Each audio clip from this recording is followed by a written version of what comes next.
Salut les billes! On se retrouve sur ce plan-là parce que j'ai reçu quelque chose d'intéressant. J'ai commandé deux produits de T238, une batterie en 11.1 1400 mAh avec 30C, ce qui nous donne un fort ampérage, et le brushless bleu en 28 000 tours par minute. Et ce moteur-là est destiné pour aller dans ma réplique principale, la Ghost. Alors je vais pas faire la présentation complète de cette réplique-là aujourd'hui, parce que j'attends d'avoir complètement fini mon projet. Je vais juste décrire les éléments nécessaires. Donc, on a un moteur Specnarms 22 TPA, de très bonne qualité. Des engrenages axés sur roulement pour le piston et le spur gear, en 13.1. Et j'ai un léviathan optique. Et puis, tout est calé, etc., etc. Alors là, j'ai du pré-cooking à peu près à 50%. Je suis en 7.4. Je pense que ça va résonner un petit peu, mais bon.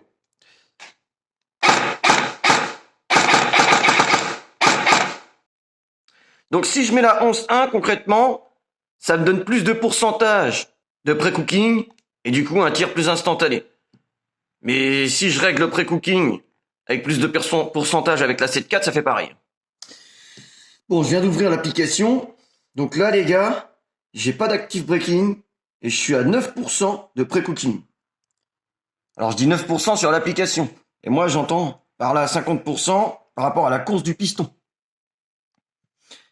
Attention Minou, le chat s'est invité à la partie. Et à mon avis, dit-il, il y a là. Donc vous voyez les gars, j'ai enlevé le peur. Et là mon piston, il est à peu près ici.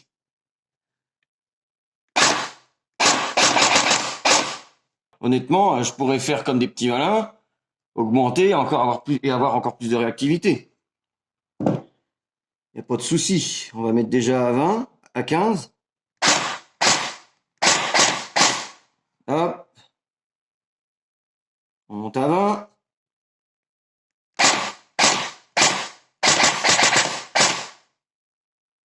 Moi, généralement, j'essaie de pas aller plus loin que ça. Je vais monter.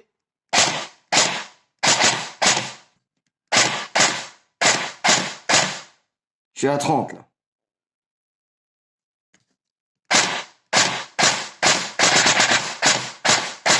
Voilà, et plus on monte forcément, plus on a de la réactivité. Hop.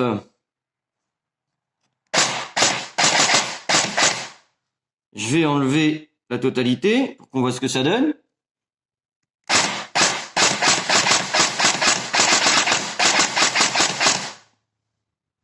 Je suis en 7.4 les gars. J'ai réinstallé vite fait le upper pour qu'on voit si ça fait une différence de bruit. Alors je tire à vide.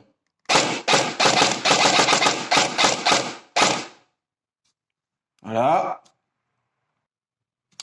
Je viens de brancher la 11.1 sans pré-cooking ni active braking. On va voir ce que ça donne. Bon, j'ai déjà du pré-cooking, hein. Ça c'est sûr, vous allez voir. Voyez, je suis déjà... Donc on va mettre de l'active braking. Vous voyez, c'est pour ça les gars que je vous dis que quand c'est pas nécessaire, il vaut mieux utiliser une 7.4. Ça sert à rien de toujours utiliser une 11.1. Ça dépend de votre configuration. Puisque là, en 7.4, vous voyez, j'avais pas besoin de mettre d'active braking. Juste besoin de jouer sur le pré-cooking. Et là, c'est le contraire au final. Et moi, je préfère jouer avec du pré-cooking ou pas. Et ne pas avoir besoin d'utiliser de l'active braking qui vont envoyer un contre-courant, etc. Ouais, c'est un truc de ouf. Regardez-moi ces comédiens. Qu'est-ce que tu veux, Titi? Alors? J'ai mis 25% d'active braking pour pouvoir avoir un cycle normal avec la 11.1. On remarque quand même qu'en cycle normal, c'est mieux avec la 11.1 qu'avec la 7.4. Ça, je vous l'accorde. Vous voyez les gars, c'est ce que je vous disais. Il y a certains moteurs qui sont plus courts ou plus longs que d'autres, même si c'est destiné au même modèle. Donc vous voyez ça les gars, c'est les paramètres qui sont restés enregistrés avant que je mette le nouveau moteur. Alors il me dit 49 ms en semi. La cadence, regardez pas, hein, parce que moi je la réduis toujours drastiquement, parce qu'en fait je m'en sers quand je vais enchaîner les tirs comme un semi. Voilà, donc elle est réglée à 7 billes par seconde. Ensuite, au niveau du courant, bon, c'est jamais vraiment bon dans les... Il y a les ETU, mais on va pouvoir quand même constater une différence. Et de toute façon, je le ferai avec l'ampère-mètre. Bon, les gars, j'ai installé le moteur. J'ai resserré un petit peu vis-à-vis de la longueur de l'autre. J'ai mis l'option brushless dans le Léviathan. Je vais découvrir avec vous ce que ça va donner.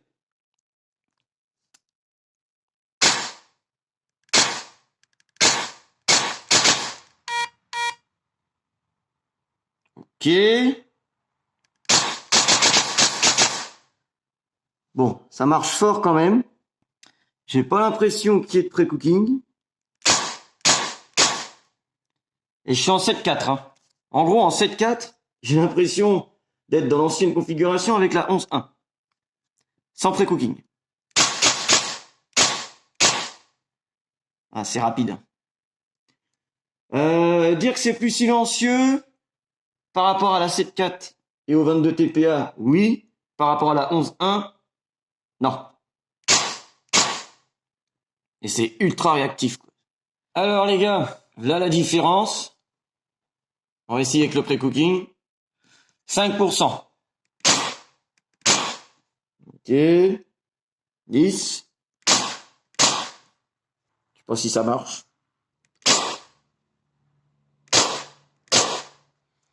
Ok, 15. J'ai l'impression que ça se rapproche un peu. J'ai l'impression qu'il en faut beaucoup plus. Je pense que c'est dû à la force du moteur, peut-être. Ouais.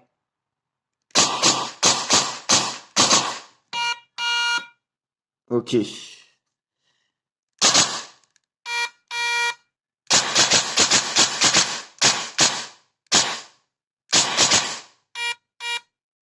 On va remettre à 0.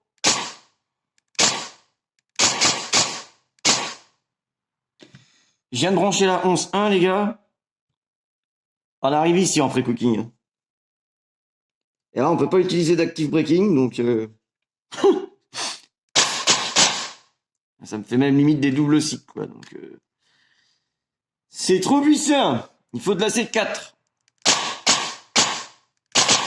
Je vous reprends ici pour finir vite fait la vidéo sur le brushless. Donc, le souci des bip bip, c'est un souci de réglage avec le TU. Donc, avec le Léviathan, en fait, il faut faire le contraire de ce qui est préconisé chez T238. Moi, j'ai mis le TU en mode moteur normal. J'ai laissé la protection de la batterie. J'ai juste mis de l'active braking à 10%. Et ça fonctionne nickel. Là, ça vient de me passer par la tête. J'ai pas essayé avec moins. Mais en tout cas, à 10%. J'ai aussi mis 10% de pré-cooking en 7.4.